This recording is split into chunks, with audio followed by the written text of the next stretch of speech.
Okay, so since we were talking about housing, let me hit you with this. I want Chris's thoughts on this and Vitaly, since I think you guys are really deep into real estate, but we haven't talked about this one in a while. What do you think about this bad boy? It's up 118% year over year. I mean, year to date. Can you It show is the whole chart? down, Can you show the it's whole down chart? 78% from its highs. Is there anything to the Fed either raising or hiking that leads to upside for Opendoor Technologies? What are No, your it's thoughts? terrible for Vitaly, them. let's go No, with you this then, Chris. this is terrible for them if they keep raising, even at these high rates. I agree with at least Chris in terms of it's not easy for people to buy at 7% houses, so that part might slow down a bit. But no, this is not good for Opendoor. They need to go back to 3% I don't think they've interest been rates. beaten up so badly that the iBuying starts to actually create momentum and margins on the properties. Maybe, but that's a year from now.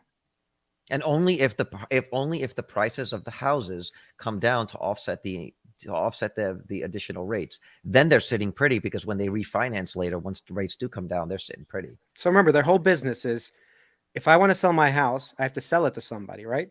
Mm-hmm. That somebody has to want to buy it for 7-8%. So if that's not happening in the same droves it was happening when it was 3%, right? How is their business going to do better?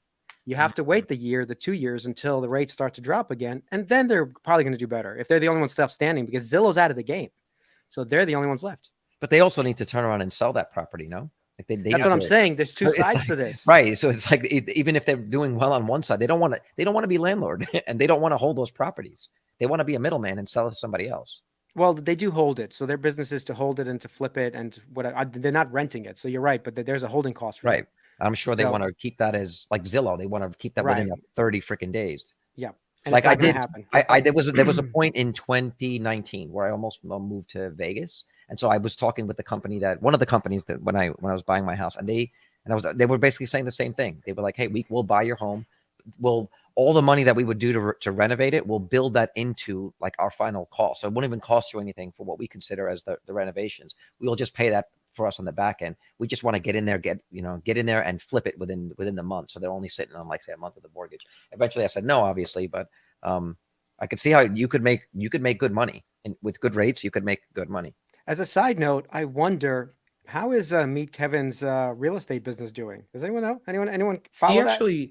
I think he got out of a lot of real estate stuff. I mean, the last time I saw a video about it, he basically is just piling up cash to buy when things go down. Like, even Elon Musk had tweeted out that housing is the next thing to crash, so just as a FYI, that it's just one of those things that people are starting to anticipate.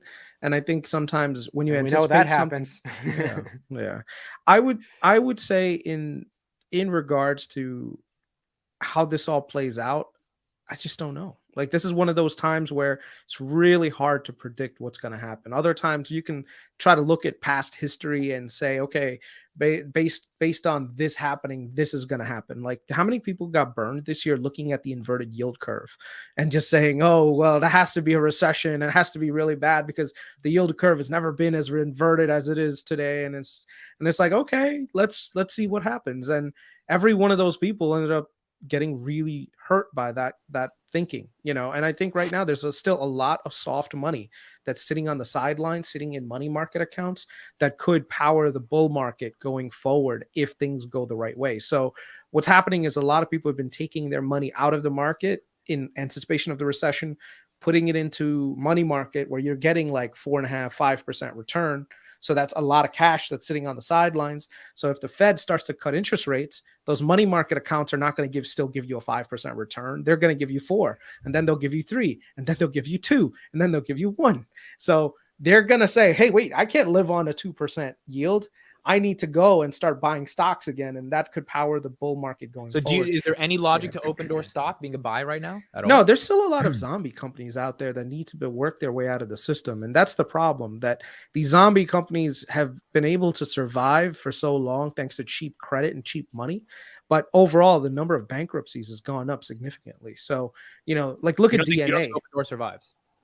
I don't think so. I think these short-term bouts of encouragement are happening, but I don't think over the long term they survive. Same thing with like Carvana, but at least with Carvana, they had a successful business model before they ended up overexpanding themselves. So I think you have to be very specific on these companies that have fallen 90% and might recover past that to be like the Amazons of the 2000s, right? I think a lot of people are hoping that Opendoor one day becomes the 20x or whatever, but I'd say that the chances of that happening are a lot less than just buying other companies out there right now. So, but am I crazy? I was reading something that like foreclosures are at an all-time low. Defaults on personal loans are at an all-time low. Defaults on business loans are at an all-time low. The jobs of the economy right now, and the jobs market is just amazing right now. So people who need a job can have a job. They can do it. Like if you get into debt, you can work 2 jobs, pay off your debt, right? The hardest thing is jobs. Like if the job market tanks, then the rest of the stuff is going to tank with it. Housing, because people can't afford to pay, so housing goes down. Then you have personal loans, delinquencies start to go crazy. Businesses, because people are not spending money, right? If you don't have a job, you're not spending money, which means earnings for those tertiary businesses, those start to go down. So it's a lot of this is dependent on the job market. If the job market tanks, then the rest of the economy is going to go down really quick. But the job market is holding up. It's steady. It's actually doing very well. It depends how long the rates stay high. This is really the main thing. So even if they raise a quarter or half, whatever, let's say that Kevin O'Leary is correct. The issue is how long do they hold it? If they raise it now and they raise it at the next meeting. So when is that? When is the next meeting, by the way? Anyone know? 4 months, right? On Wednesday. No, he's saying the after this next one. After this one. I'll check. Actually, It's every month, isn't it? I thought it think was every so. month. I think So let's say a month from now, 2 months from now, they raise again. Basically, after that, it's over. They're July not going to do it again. July 27th. Right. So by August, we know there's a pause, right? Yeah. This is what we're saying. So we know July, at the end of the year that everything is going to the ship is going to be turning around. So I don't think it matters if they raise or not. I think the pause is coming. It's imminent. And I think the market is pricing that all in. And every company is ready for it. So it doesn't even matter. Okay. Every So company that matters to us, at least. do you guys think inflation actually gets down to below 3% by the end of the year? Yeah, it's almost guaranteed at this point. I never believe that statistics. I don't know if you ever heard Ron Barron speak, but he says basically real inflation is 5-6%. So if Ron Barron is saying that, I believe him over the CPI numbers or anything like that. What we can say is 3% is sure, but I bet you inflation is closer to 5, 6, 7%. It definitely feels like it when we're buying groceries and stuff. So I just mean in general. Yeah, by the time it hits you. right. So People gouge on top of that.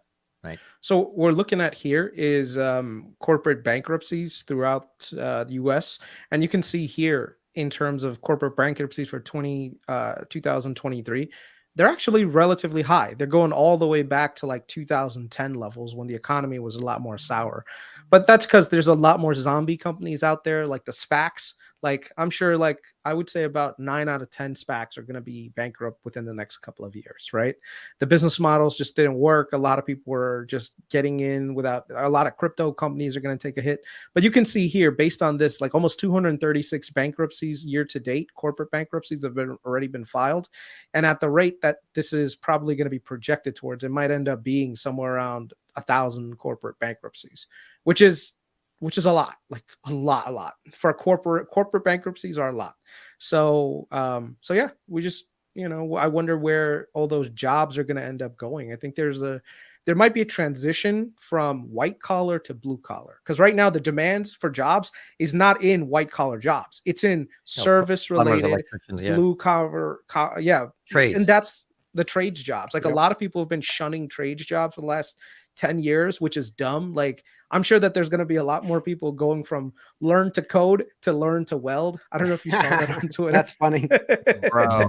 Bro. I have been talking to the landscaper. He says he still can't get enough people.